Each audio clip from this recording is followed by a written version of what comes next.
if possible. Where? The following counties in northern Ohio: Ashland, Ashtabula, Crawford, Cuyahoga, Erie, Chemaga, Hancock, Huron, Lake, Lorraine, Lucas, Mahoning, Medina, Ottawa, Portage, Richland, Sandusky, Seneca, Stark, Summit, Trumbull, Wayne, Wood and White and Dock.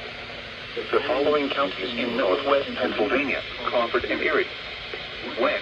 Through Saturday morning. Impacts. Excessive runoff may result in flooding of rivers, creeks, streams, and other low-lying and flood-prone locations.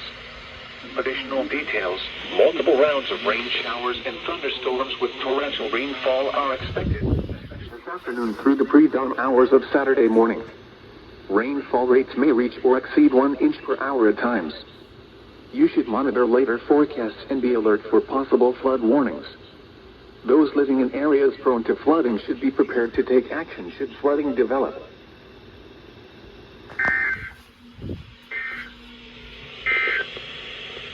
This is NOAA Weather Radio.